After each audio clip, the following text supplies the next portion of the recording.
a 24-year-old inventor of a robot designed to help with mental health. Welcome back to Techstination. I'm Fred Fishkin. With us is Jacob Boyle, founder of Marco Technologies. Hi, Jacob. Hey, Fred. Great to be here. You have a very interesting startup and important story to tell. Let's start with a little bit about you and what led to Marco Technologies. Sure. Mental health is something that's always been really personal to me, both on the fact that I struggled with depression and anxiety and self-harm all the way from high school up through college, even to today. But I also had friends and family members who went through depression and anxiety and were even hospitalized for it.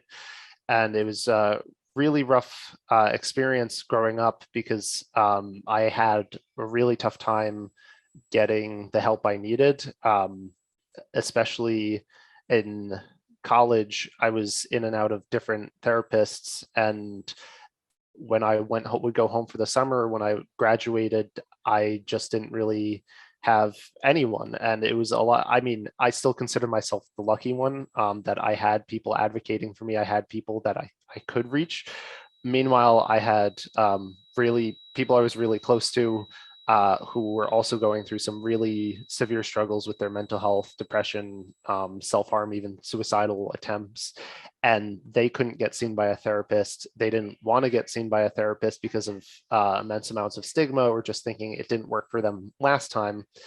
And so I always saw it, having this close, intimate experience with mental illness and mental health, I always saw it as I knew about it in a way that other people didn't. And I wanted to use that knowledge and that personal experience to be able to care for the people I cared about. But that becomes challenging when you are a full-time mechanical engineering student while also working a full-time position at a naval robotics startup 2 states away, right? Your time becomes severely limited for anything but engineering work.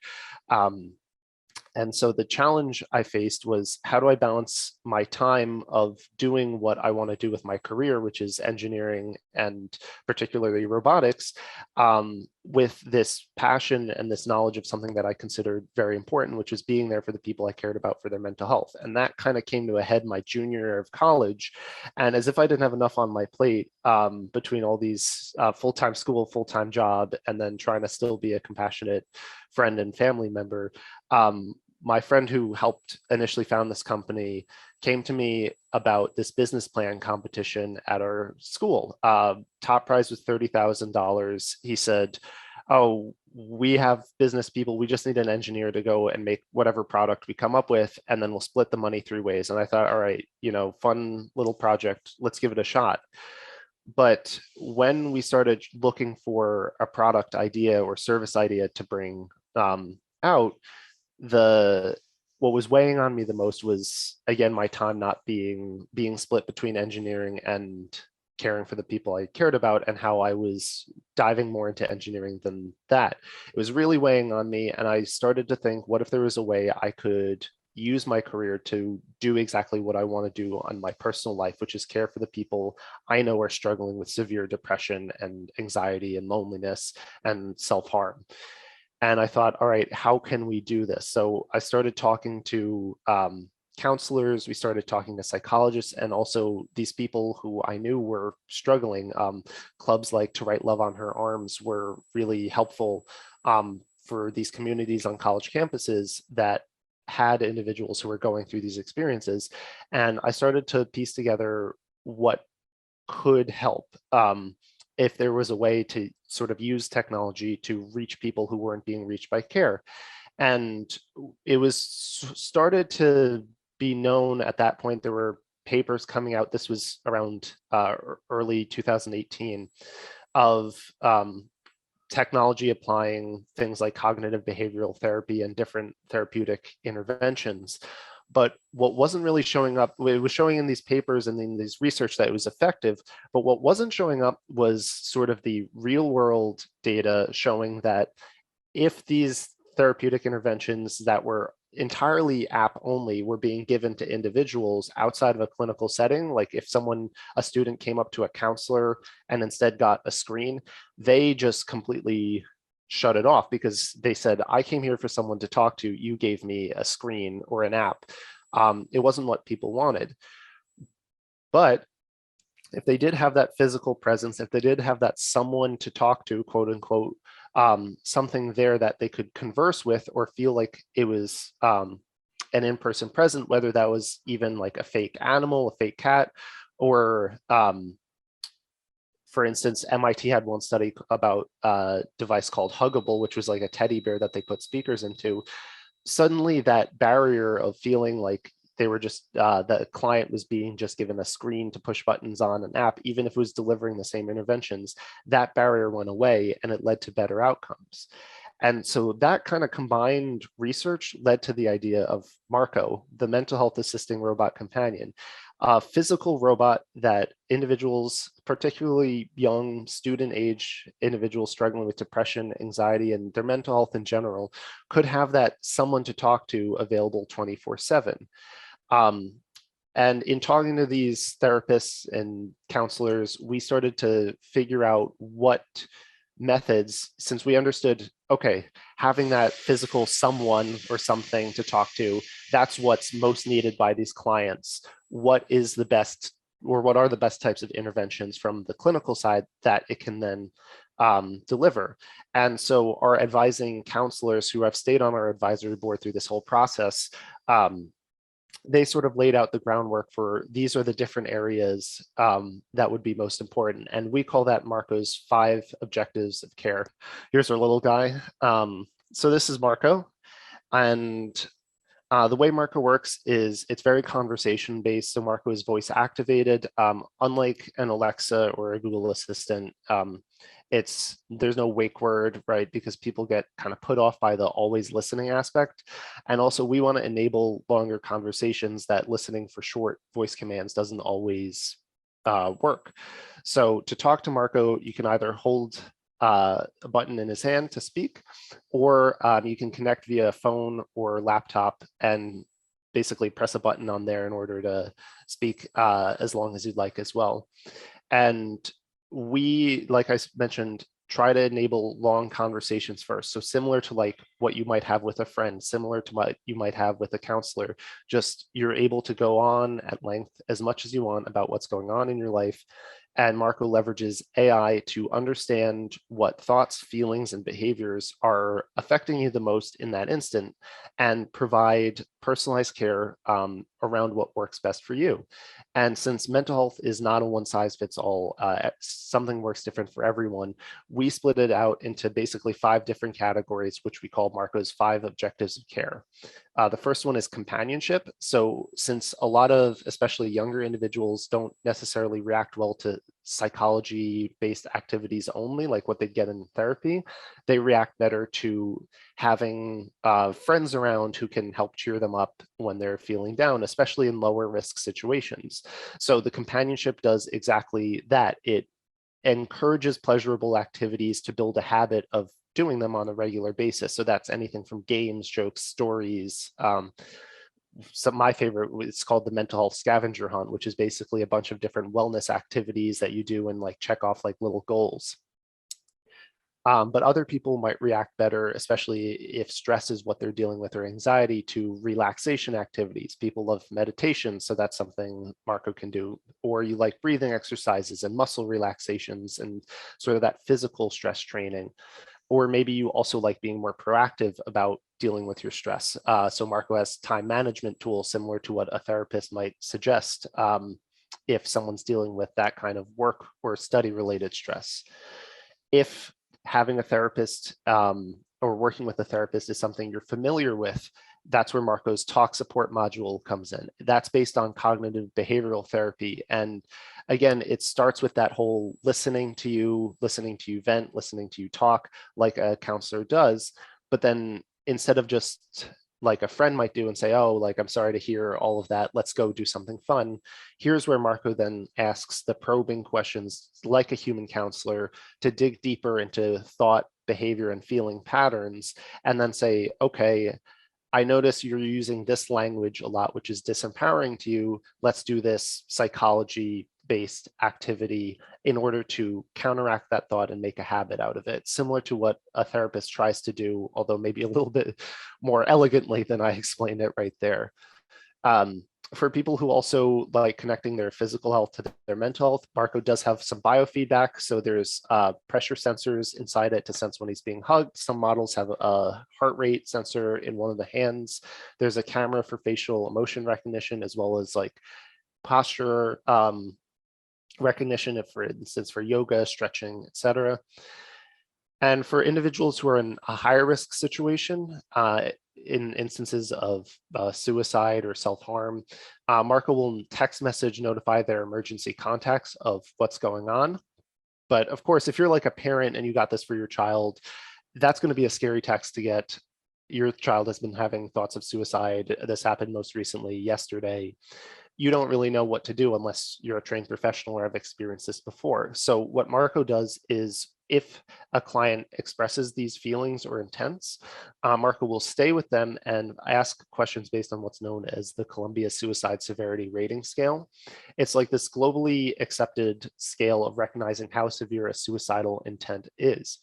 And based on the answers, there's sort of clinically recommended next steps, which is anything from just check in with them to call 911 and get them immediately screened.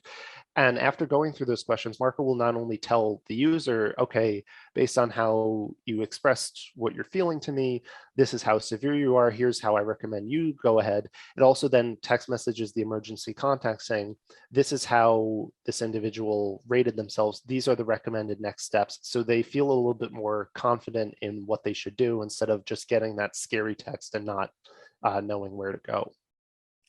Really, really interesting, Jacob. So tell me about the impact of the pandemic here. I guess it's multifold. The impact on students has been dramatic, I think. And in terms of starting a business, the impact has been pretty dramatic too. Yeah, so it became a real problem. I mean, the pandemic created this boom in mental health startups because suddenly everyone was talking about it. The problem, especially among students, it used to be that about 20% of the population, student population, would struggle with their mental health in a more severe capacity, such as a mental illness like anxiety or depression. I believe last time I checked, the numbers during the pandemic were between a third and a half of the student population or student age population. This is just in the United States, were expected or were currently actively dealing with a mental illness like depression or anxiety. It just exacerbated an already growing problem.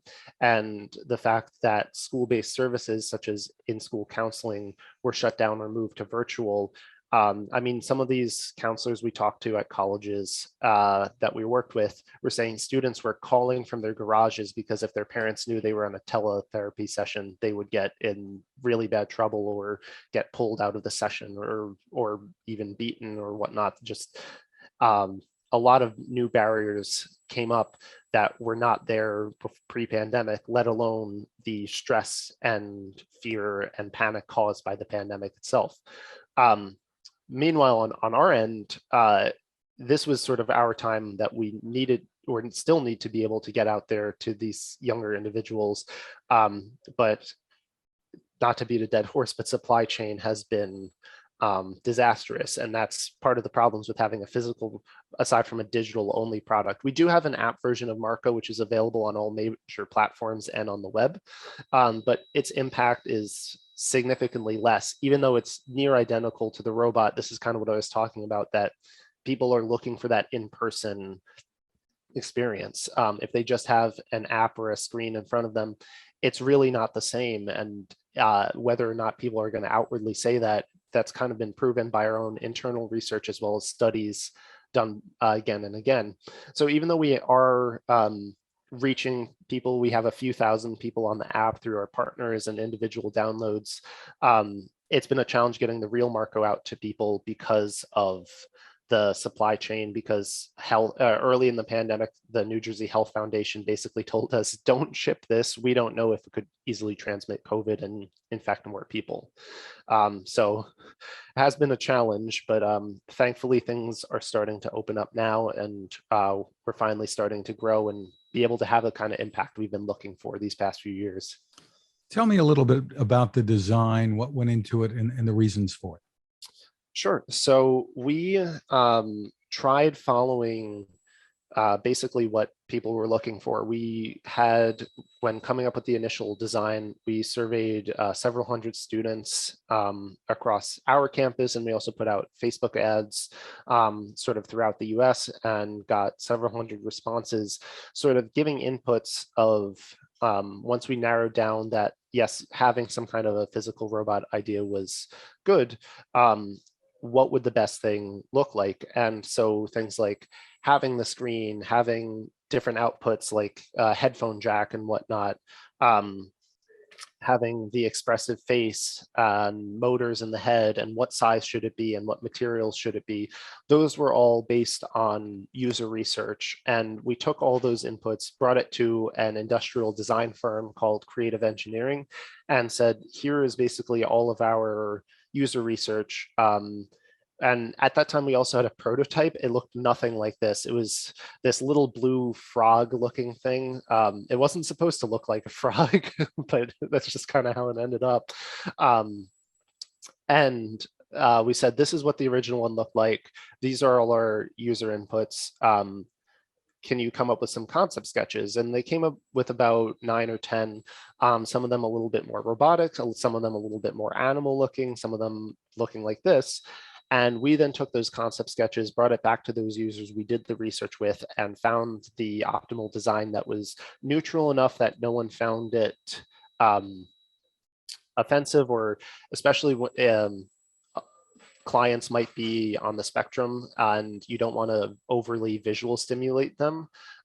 So we wanted to find something that was neutral enough to sort of fit comfortably for all people's, but also not boring enough that it's just looking at like a gray blob, right? And that's kind of what led to the initial Marco. And we do have another one, actually, maybe I can pull it up. It's a little bit different. So this one is, the first one you saw was our first production model. This is a first prototype of our next production model, which is meant more for home use rather than use with school counseling centers and so forth. It's meant to be a little bit lower price, easier to manufacture, to make it easier on the end consumer for purchasing. And it's also sort of fixes some of the, I don't want to say issues, some of the areas that people who use the first one wanted improved, like more padding around the screen, more padding around the head, and so forth. So again, you know, our design is very user focused, user research focused. If we make a change, it's because it's been something people have been asking for. Interesting. Well, tell us about availability and pricing. Sure. So the model I just showed you, we're currently selling for $499. The original model went for $880, and it went primarily to counseling centers at schools and universities and even corporate or private offices. But the newer model is a lower price because we strip away some of the software features that might be really important to something like a large counseling center at a school, like having more advanced data insight and notifications and connection to other campus services. Whereas an end user who's looking to get this for themselves or looking to get it for their child, that's not something they need, so they shouldn't need to pay for it, right? So the newer model, we'll call it Marco 2, the one I was just holding, that's going for $449 or $499. It's targeted primarily towards individuals looking to get it for themselves or their children.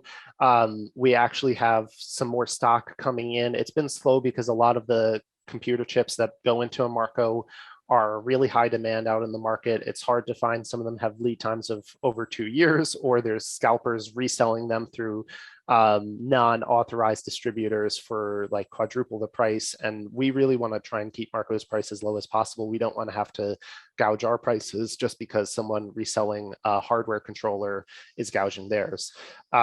So for now, there's very limited stock. Our next incoming shipment, there should be 10 of them. So they'll probably go pretty quickly based on some of the demand we've been getting. But we are also actively working to make alternative models at lower prices, maybe a little less feature rich, just to be able to still provide the core Marco functionality, like say stripping out a screen, but having that conversational ability still there, to give people an even lower price option that might be more readily available if all they need is just that someone to talk to. And as you get this up to scale eventually, what would you like the price to be? I mean, I see Marco for maybe around $300 as feasible. As it scales, I think that might be on the lower end for a full featured Marco going straight to someone's home. We might be able to get a Marco that is a little less feature rich, like I said, take out the screen, maybe audio only. I think I mentioned it earlier, you can sync your phone, so anything that shows up on a bigger screen, like a phone, like a smart TV, like a computer. So if someone wanted the audio only Marco, I would love to see that around the price of like a Google Nest or an Amazon Alexa. So it's, again, that kind of easy price point that you can just bring into your home, bring it for yourself, for your children, without worrying about, is this going to break the bank? Is this going to be a bad investment? Is there an age range that you target with this? We're primarily focused on the age range of 14 to 24 for a few different reasons. And before I go into those reasons, I will say that Marco has been used by children as young as 10 and adults 50 to 60 plus, pretty much without any complaints or issues. But the reason we target this age range of 14 to 24 is first because it's one of the it's a key age range when it comes to the development of mental illnesses. It's in that age range, 14 to 24, that 75% of lifetime chronic mental illness will develop. And the other problem is that once you have your first instance of a mental illness or mental health encounter like that, the chances of relapsing become even greater. So it's a really key window where if you're going to get someone help, that's the age range you want to get them the help in. And second, it's something I'm more intimately familiar with because my own and my friends and family's mental health struggles with depression and anxiety happened in that window. So I'm more knowledgeable about what it feels like to be going through that, as well as to be giving care to someone who's going through that. So it's kind of, building on what we already know. And third, in terms of the therapies that Marco or interventions that Marco delivers, it's mature enough to understand some of the more psychology-based ones, while also young enough to be more responsive to some of the more fun, engaging activities that we've developed, while also being tech savvy enough to easily pick up a robot and just start working with it. And your background, as you said, is as a mechanical engineer, but you've brought in people to assist on the clinical side of this to make it really worthwhile. Correct. Yeah, we started with an advisory board of clinical psychologists, psychiatrists, and counselors and social workers, basically trying to get all different areas of the psychology sphere. And then they basically laid the roadmap of what clinical interventions would be best, how should they look, and basically map it out for us. And then we took psychology undergraduate researchers and had them implementing it on kind of like doing the legwork, designing the conversations, laying them out, putting in how Marco should respond or what Marco should expect people to say, and actually developing these activities based on the roadmap laid out by these licensed clinical practitioners. Well, the website is Marco Health inventortech.com. Congratulations on what you're doing. And Jacob Boyle, thanks for taking the time with us. Yeah, thank you so much. This was great.